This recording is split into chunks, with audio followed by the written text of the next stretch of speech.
welcome to Tech Law Talks, a podcast brought to you by Reed Smith's Emerging Technologies Group. In each episode of this podcast, we will discuss cutting-edge issues on technology, data, and the law. We will provide practical observations on a wide variety of technology and data topics to give you quick and actionable tips to address the issues you are dealing with every day. Welcome to Tech Law Talks and our new series on AI. Over the coming months, we'll explore the key challenges and opportunities within the rapidly evolving AI landscape. Today, we're going to focus on AI and life sciences, particularly medical devices.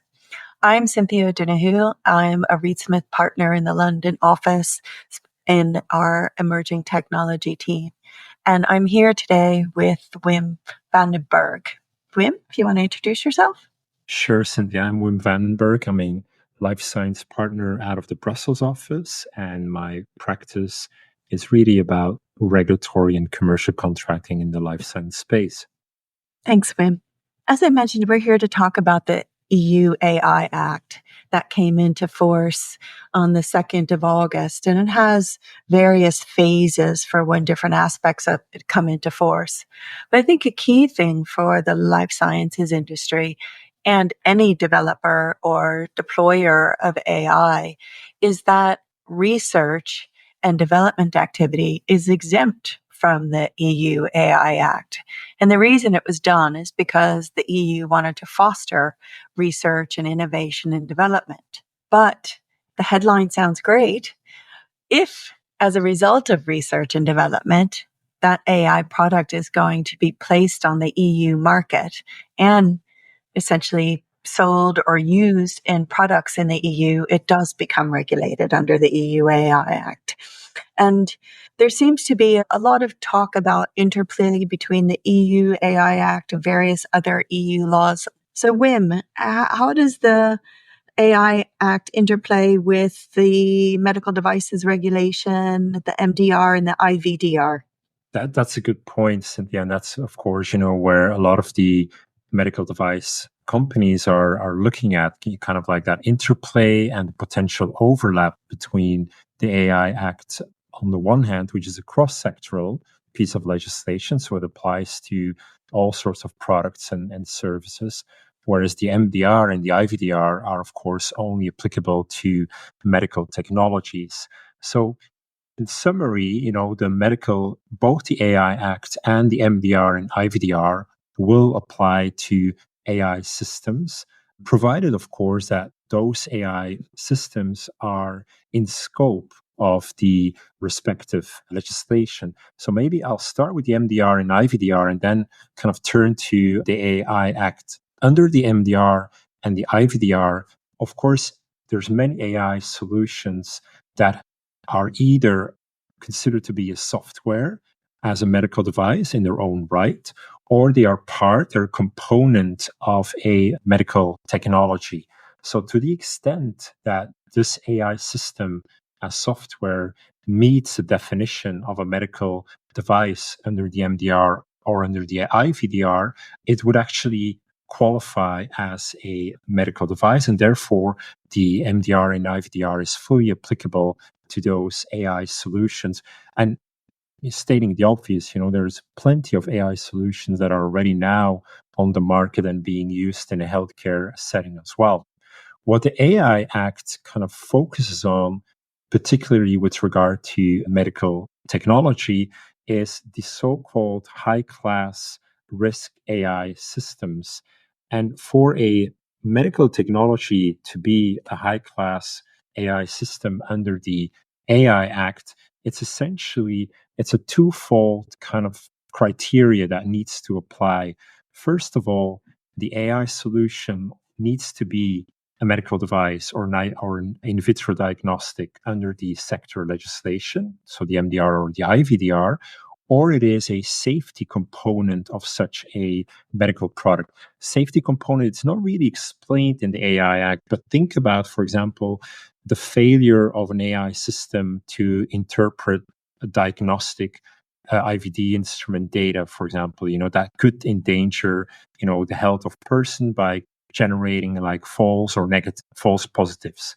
That would be, a a safety component.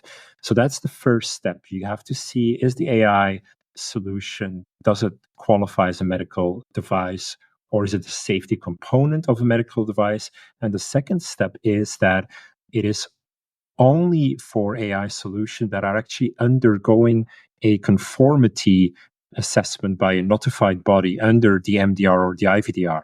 So to make kind of a long story short, it actually means that medical devices that are either a class 2A, 2B, or 3 will be in the scope of the AI Act. And for the IVDR, for in vitro diagnostics, that would be class B to D, risk class, that would be then captured by the AI Act. So that essentially is kind of like determining the scope and the applicability of the AI Act. And Cynthia, maybe coming back to an earlier point of what you said on research, I mean, the other kind of curious thing as well that the AI Act doesn't really kind of foresee is the fact that, of course, for getting an approved medical device, you need to do certain clinical investigations and studies on that medical device. So you really have to kind of test it in a real world setting. And that happens by a clinical trial, clinical investigation. The MDR and the IVDR have elaborate kind of rules about that. And the very fact, that you do this prior to getting your CE mark and your approval and then launching it on the market is very standard under the MDR and the IVDR. However, under the AI Act, which also requires CE marking and approval, and we'll come to that a little bit later, there's no mentioning about such clinical and performance evaluation of medical technology. So if you would just read the AI Act like that, it would mean actually that you need to have a CE mark for such a high risk AI system, and only then you can do your clinical assessment. And of course that wouldn't be consistent with the MDR and the IVDR. And we can talk a little bit later about consistency between the two frameworks as well. The one thing that I do see as being very new under the AI Act is everything to do around data and data governance. And I'm just kind of question, Cynthia, given your experience, if you can maybe talk a little bit about, what are the requirements going to be for data and data governance under the AI Act? Thanks, Wim. Well, the AI Act obviously defers to the GDPR, and the GDPR, which regulates how data is used and transferred within the EEA member states and then transferred outside the EEA, all has to interoperate with the EUI Act in the same way as you were just saying that the MDR, the IVDR needs to interoperate. And you touched, of course, on clinical trials. So the clinical trial regulation would also have to interoperate with the EU AI Act. Obviously, if you're working with medical devices, most of the time it's going to involve personal data and what is called sensitive, a special category, data concerning health about patients or participants in a clinical trial. So, a key part of AI is that training data. And so the data that goes in that's ingested into the AI system for purposes of a clinical trial or for a medical device needs to be as accurate as possible, and obviously the GDPR also includes a data minimization principle. So the data needs to be the minimum necessary. But at the same time, that training data, depending on the situation in a clinical trial might be more controlled. But once a product is put into the market, there could be data that's ingested into the AI system that has anomalies in it. You mentioned about false positives, but there's also a requirement under the AI Act to ensure that the ethical principles in AI, which was non-binding by the EU, are adhered to. And one of those is human oversight. So obviously, if there's anomalies in the data and the outputs from the AI would give false positives or, create other issues with the output, the EU AI Act requires once a CE mark is obtained, just like the MDR does, for there to be a constant conformity assessment to ensure that any kind of anomalies and or the necessity for human intervention is done on a regular basis as part of reviewing the AI system itself. So we've talked about, high risk AI. We've talked a little bit about the overlap between the GDPR and the EUI Act and the MDR, the IBDR overlap and interplay. Let's talk about some real world examples. For instance, I mean, the EU AI Act also classes education as potentially high risk if any kind of vocational training is based solely on assessment by an AI system. How does that potentially work with the way medical device organizations and pharma companies might train clinicians?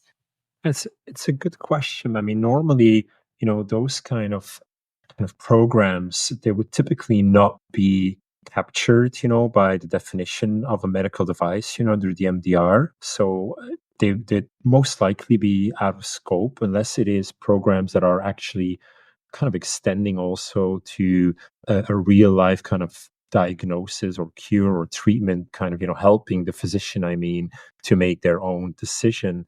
But if it's really about kind of training, it normally would fall out of scope, and that'd be very different, right? Here with the AI Act, actually, it would be kind of captured. It would be qualified as a high risk class. And what it would mean is that maybe different from a medical device, manufacturer that would be very kind of used to a lot of the concepts that are used in the AI Act as well. And we'll come to that a little bit later. Manufacturers or developers of this kind of software solution and all, they wouldn't necessarily be sophisticated kind of in the medical technology space in terms of having a risk and a quality management system, having your technical documentation verified, et cetera, et cetera. So I do think that's one of those examples where there could be a potential, like a bit of a mismatch between the two.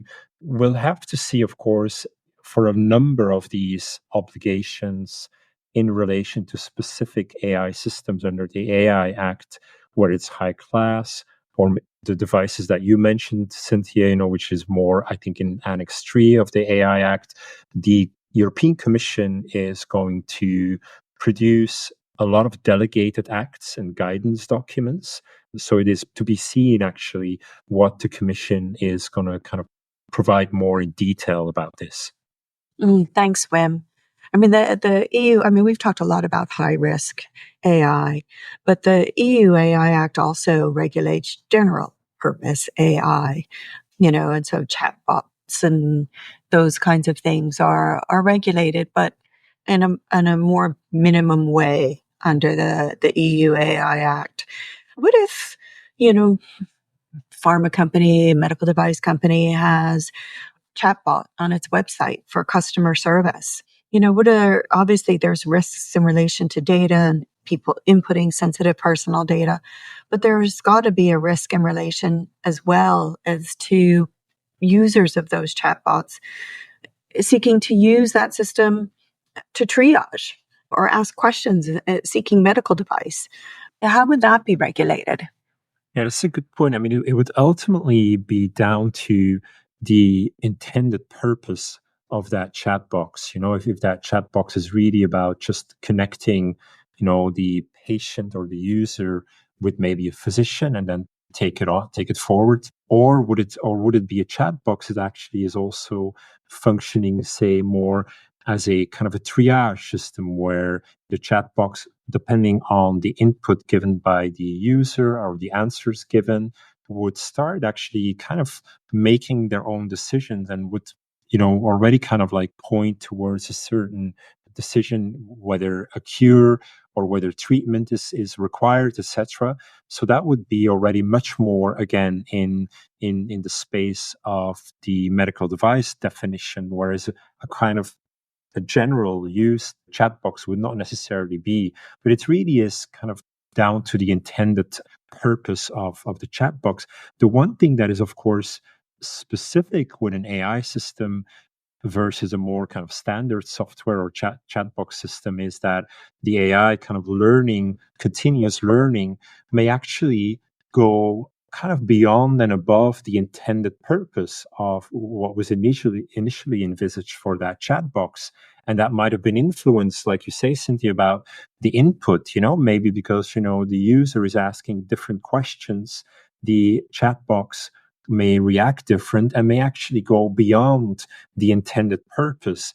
And that's really, I think, that's going to be a very difficult point of discussion, in particular with notified bodies, in case, you need to have your AI system assessed by a notified body. Under the MDR and the IVDR, a lot of the notified bodies have gone on record saying that kind of the process of continuous learning by an AI system, of course, entails a certain risk ultimately. And to the extent that a medical device manufacturer has not described, almost like in a within a certain boundaries, that the AI system can operate, that would actually mean that it goes beyond the approval and would need to be reassessed and kind of confirmed by the notified body. So I think that's going to be something, and it's really not clear under the AI Act. There's a certain idea about change, to what extent, if the AI system learns and changes, do you need to seek new approval and conformity assessment? And that change doesn't necessarily correspond with what is considered to be a significant change. That's the wording being used under the MDR. That doesn't necessarily correspond, again, between the two frameworks here as well. And maybe one point, Cynthia, that I, on the chat box, because it is, it wouldn't necessarily qualify as a high risk, but there are certain requirements under the AI Act, right? It's about, if I understand well, a lot about transparency, that you're transparent, right? Mm-hmm. Yeah. So anyone who interacts with a chatbot needs to be aware that that's what they're interacting with. So you're right. There's a lot about transparency and also explainability. But I think you were starting to get towards something about reconformity. I mean, if, notified body has certified the use, whether it be a medical device or, AI, if there's anomalies in that data, or if it starts doing new things, potentially what is off-label use, surely that would trigger a requirement for a new conformity assessment. Yeah, absolutely. I think, under the MDR, it wouldn't necessarily, even though with the MDR now, there's language that you need to report if you see like a trend of off-label use, you need to report that. Under the AI Act, it's really down to what kind of change can you tolerate, and off-label use, by definition is, kind of using the device for other purposes, for other intended purposes than the developer had in mind. And that, again, if you're reading the AI Act strictly, that would probably then indeed trigger a new conformity assessment procedure as well. One of the things that we haven't talked about, and we've kind of alluded through what we've been discussing about off-label use and anomalies in the data, is that the EU is talking about essentially a separate AI liability, which is still in draft. So I would have thought that, medical device manufacturers would need to be very cognizant that, there's potential for increased liability under the AI Act. You've got liability under the MDR. Obviously, the GDPR has its own penalty system. So, I mean, this will require quite a lot of governance to try and minimize risk. Yeah. Would you? Oh, absolutely. I think, you touch on a very, very good point. I think I wouldn't say that, in Europe, we're moving entirely to a kind of claimant friendly or, class action friendly litigation landscape. But, there are a lot of new laws being put in place that might actually trigger that a bit. You mentioned rightfully the AI liability directive that is still in draft stage, but you already have the new general safety product regulation in place. You have the class action directive as well. You have the whistleblower directive being, rolled out in all the member states. So I think all of that combined, surely, and certainly with AI systems, does create increased risk. And certain risks, a medical technology company will be very familiar with. If we're talking about risk management, quality management, the drafting of the technical documentation, or labeling, document keeping, adverse event reporting, all of that is well known. But what is less well known is a bit the use cases that we discussed, but also the overlap and the potential inconsistencies between the different legal systems, especially on data and data governance. I don't think, a lot of medical technology companies are so advanced yet. And then we can tell already now, when a medical device that incorporates, an AI software is being certified, there are some questions. There's some language in the MDR about software and kind of continuous software along the life cycle of the software compliance, but it's not at all prescriptive as what will happen now with the AI Act, where you'll have a lot more requirements on like data quality. What were the data sets that you have been used to train the algorithm? Can we have access to it, et cetera, et cetera? You need to disclose that. That's certainly a big risk area. The other risk area that I would see, and again, that differs maybe a bit from the MDR, is that it's not just about under the AI Act imposing requirements, the developers, which essentially are the manufacturers, but it's also on who are called the deployers, and the deployers are essentially the users. That could be hospitals or physicians or patients, and there are also requirements now being imposed on them, and I do think that's a novelty to some extent as well. So that would be curious on how they deal with that, how medical device companies, with their customers, with their doctors and hospitals, are going to interact to guarantee kind of a continuous compliance, not just with the MDR, but now also with the AI Act. Thanks, Wim. That's a lot for organizations to think about, because those things weren't complicated enough under the MDR itself. I think some of the takeaways are obviously the interplay between the MDR, the IVDR, the EU Act, concerns around software as a medical device, and the overlap with what is an AI system, which is obviously the potential for inferences and generating of outputs. And then concerns around transparency, being able to be open about how they're using AI and explain its use. We also talked a little bit about, some of the risks in relation to clinician education, off-label use, anomalies within the data, and the potential for liability. So please feel free to get in touch if you have any questions after listening to this podcast. Thank you, Wim. We appreciate your listening, and please be aware that we will have more podcasts on AI over the coming months. Thanks again. Tech Law Talks is a Reed Smith production. Our producers are Ali McCardle and Shannon Ryan. For more information about Reed Smith's emerging technologies practice, please email techlawtalks@reedsmith.com. You can find our podcast on Spotify, Apple Podcasts, Google Podcasts, reedsmith.com, and our social media accounts. This podcast is provided for educational purposes. It does not constitute legal advice and is not intended to establish an attorney-client relationship, nor is it intended to suggest or establish standards of care applicable to particular lawyers in any given situation. Prior results do not guarantee a similar outcome.